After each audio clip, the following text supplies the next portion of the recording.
Please be aware, in this podcast series we talk about all areas of safeguarding, which some people may find upsetting. So please make sure you're okay listening to today's topic. Be mindful of those around you, such as children, that you might not want to listen in. Hi, I'm SSS Safeguarding Director Sam Preston. And I'm former head teacher and content author Sarah Spinks. In today's podcast, we're exploring a complex societal issue, the world of gang violence.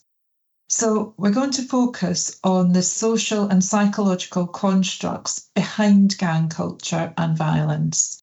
This is a multifaceted issue, and understanding the underlying factors is crucial for designing effective interventions.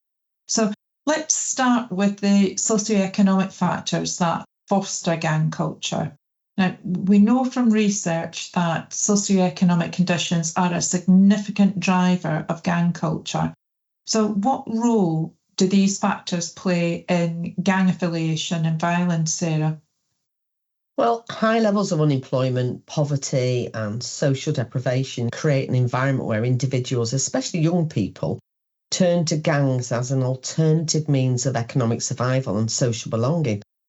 In areas, with limited economic opportunities, gangs often provide a way to make money through activities like drug trafficking and extortion. Gangs often fill a gap, often left by societal structures. So how does this affect individuals, you think, in the communities? What are your thoughts on that, Sam? Well, the one thing I would say, let's not forget sexual exploitation within gang culture. But really, in answer to that, when legitimate avenues for success and stability are unavailable, gangs simply become an attractive option. For many, the economic allure is strong, and gangs, they offer immediate financial rewards in environments where perhaps jobs are scarce and education is underfunded and not being accessed. Additionally, these socioeconomic pressures often lead to a sense of marginalisation and exclusion from mainstream society, making the community aspect of gangs even more appealing. It's not just about money, it's also about finding a place in society. Yeah, exactly. I think gangs offer a sense of identity and belonging, particularly for those who feel marginalised or disconnected from mainstream society. They become that surrogate family, offering protection, status, a sort of a shared identity. And the cultural norms and media representations, they can glamorise gang culture, and it can make it seem like a legitimate lifestyle choice. Yeah.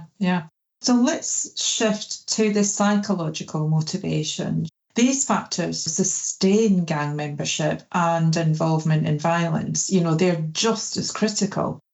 Financial gain is a major motivator, but there's also the need for protection in dangerous environments. Yeah, I think you're right, Sam. Gangs, they provide that sense of safety that traditional support systems often fail to offer. I think, moreover, the need for social connectedness and status, it plays that huge role. I think gang membership can confer a sense of power and respect that members might not find elsewhere. Yeah, I mean, the psychological pull is incredibly strong. Now, the one aspect that is part and parcel of gang life is violence. So what's the role of violence within these groups, and how is it perceived and used by members? Well, violence is, it's integral to that gang identity. It serves sort of multiple purposes as a form of self-defence and preemptive action to build reputations and as a rite of passage. And within gangs, acts of violence are not only a means of resolving disputes, but also a way to gain approval and sort of solidify one's place within the group. Whilst violence is also a method of enforcing business operations as well and sort of maintaining control over territories, it's also a source of excitement and enjoyment for those members. I think there's an element of that, Yeah. And that might seem counterintuitive, but in environments where opportunities for positive excitement are limited, violence can fill that void.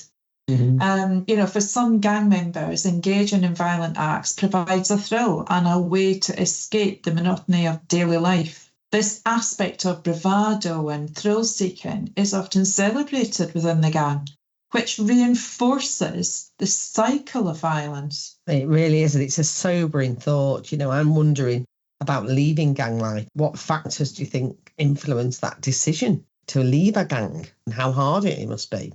Well, leaving gang life is often influenced by several factors. Maturation is a big one. As individuals grow older, they often start reflecting on their past behaviours, and reconsider their life choices. Significant life events, such as becoming a parent, can also prompt re-evaluation of gang affiliation as priorities shift towards family and stability. Additionally, feelings of disillusionment, like feeling let down or abandoned by the gang, that can lead to a desire to leave. Yeah, but I think leaving a gang can be incredibly challenging. Yeah. There are emotional and psychological barriers, such as the fear of retaliation or losing that only community that they know. Yeah. And there's also the practical difficulty of reintegrating into mainstream society, which may not be welcoming or indeed supportive. Former members often struggle with finding legitimate employment, education opportunities, and housing. So interventions need to be designed to be effective, considering both the social aspects and psychological impact of gang life, if we're going to address gang violence. Yeah, and I think effective interventions must tackle both that social and psychological dimensions of gang violence. Comprehensive assessments of an individual's motivations and gang experiences are crucial. Programs, they need to target those underlying values, beliefs, and expectations about violence. Tailoring interventions for gang members, they should address those specific needs rather than relying on generic programs for violent offenders, really. Absolutely, absolutely. We know from best practice that successful interventions often include mentorship programs that provide positive role models and guidance. Educational and job training programs, they can offer alternative pathways to financial stability.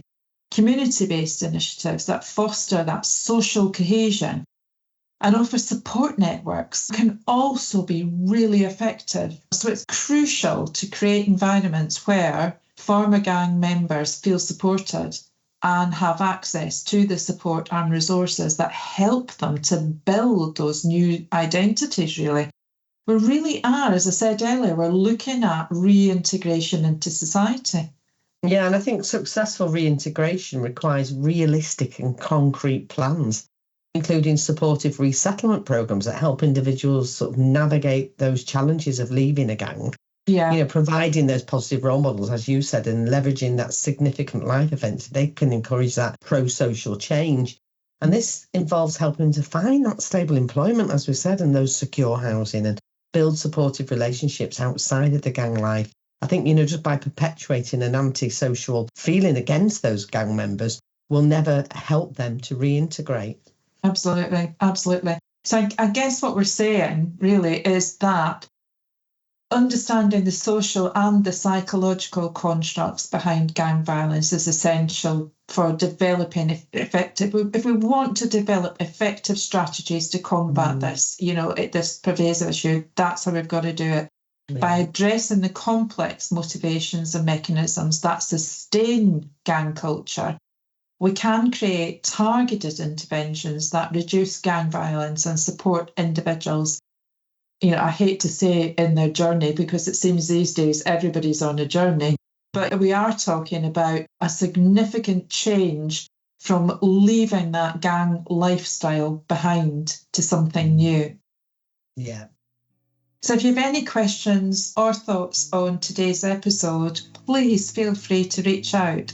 You can do that on our social media channels. You'll find us on all the main channels, or you can always contact us via the website.